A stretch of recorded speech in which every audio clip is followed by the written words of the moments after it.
اوه تحررنا. ماذا كان هناك يحدث؟ لا تتكي لا تتكي.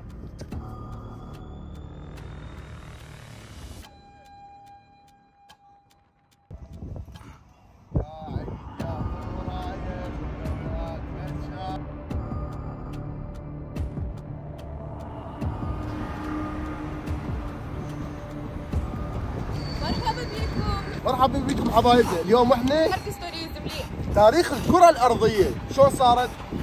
ما نعرف. تعالوا خلينا اليوم نكتشف هذا الشيء. هاي منا راح ندخل، لازم نحجز تيكت.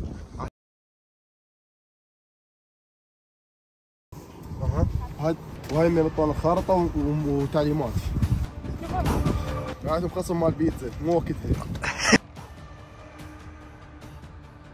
52 علم. أعلام المدن، كل مدينة في أوكرانيا لها علم خاص بها. هذا المحارب يسمونه كوزاك، كلش مشهور بأوكرانيا، كلش عندهم هاي الشخصية تاريخية. هي شنو السبب أو هذا الاسم؟ لأن عندهم شوارب ويسوون منها هاي الديل حصان.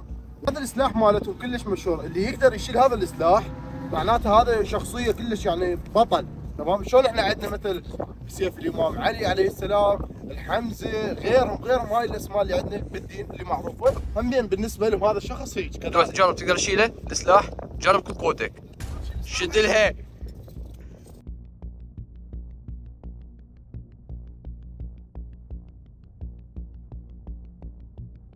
ادم انا قرأت هاي وفهمتها، والله ترجمها للناس. يقولون اللي يقدر يشيل السلاح مال كازاك يضرب عيره واحد. Тут найбільший представник рослиноїдних динозаврів. Його швидкість могла сягати до 50 км за годину. هو هذا الراس 6 طن. بعد تقريبا 10 دقائق وراح ندخل جوا الكار. بصراحه منتزه كلش حلو وفي هواي شغلات احنا ما نعرفها، فاليوم نريد نكتشفها سويه. يعني تخيل انت اوكرانيا رغم الحرب بس هي شوف جاي يسوي للناس، خليها مستمتعه.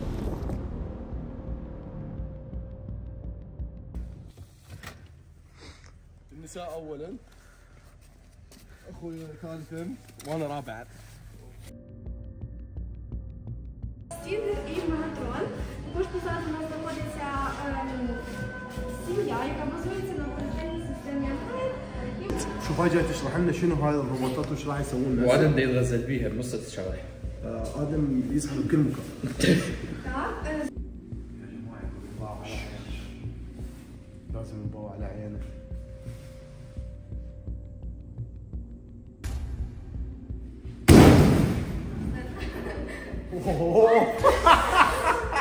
شفتوا قمزتنا؟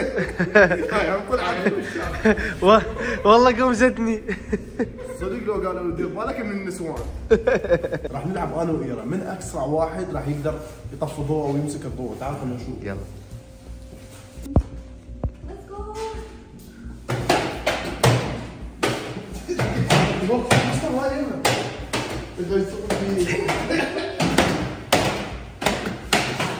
اعطونا هاي القطعه، لازم كل واحد من عندنا يخليها بالمكان مالته، تمام؟ راح يشتغل فد شيء مثل الطاقه الذريه او فد شيء. طاقة ذرية راح يفجر الكون مصطفى ستار. امي رازم راس 2 3 ننطلق. هيا راح اصدمهم. انت شنو جاي؟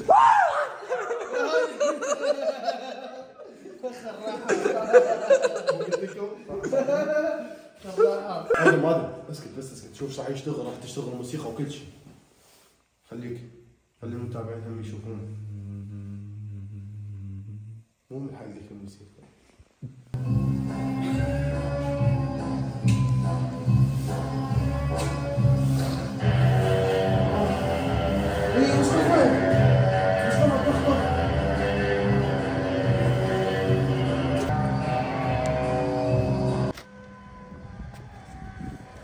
اوه تحررنا. ماذا كان هناك يحدث؟ هسه خلينا نروح نشوف غير مكان، بس على حد ما لقينا شيء يشتغل. تعال هليكوبتر.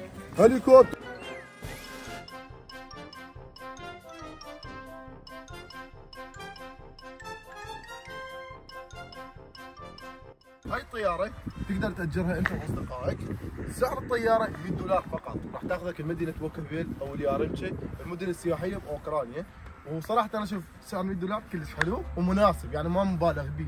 وانت صاعد الطياره بجوز تصور لك فيه فيديوهات تونس، تشوف شيء جديد تجربه.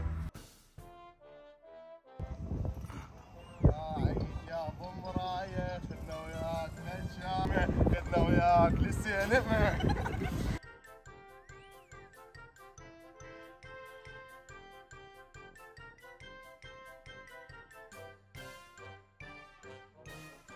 يا ابو نمنمه خذنا وياك للسينما، يا ابو مرايه وياك للشاي، يا ابو نمنمه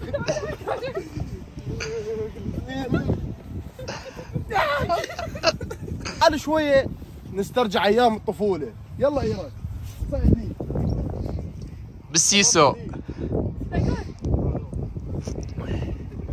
جاهزه؟ شو خدني؟ وزن البقرة.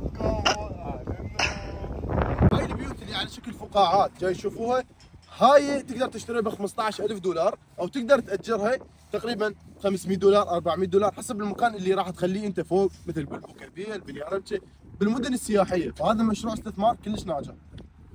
توكي قلنا خلينا نجرب. كبينو كبينو كبينو. لا غلط سويتين. تيتوجا غلط. شوف هاي الاماكن الصغيره الكشك شلون مسويها للناس للقهوه ويجون هنا العوال، او ممكن هنا يسوون شوي، وهنا مثل يجيبوا لهم مطرب تمام يساعدون الساعدي. خطتنا اللي جاي نمشي عليها هاي. Нас холодно, вода замерзла. واو حبيت. عندنا خيارين على مود نشوف النمر. انا موجود بس ما يحتاج. الخيار الاول اما نشوفه منا من الجامع تمام، والخيار الثاني اللي هو من فوق نصعد له. فاحنا تعال خلينا نشوفه من الجامع وبعدين نصعد له من فوق. والله العظيم احنا بخطر. راح تقول لي شلون؟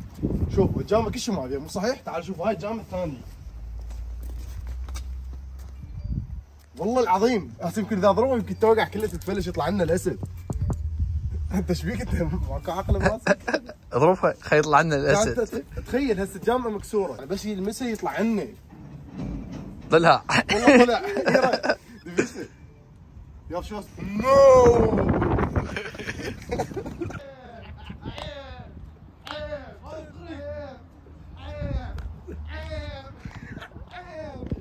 اجمل خروف اشوفه بالدنيا. لا حقيقه هذا مو خروف. لا شنو؟ معزه. مو معزه تختلف.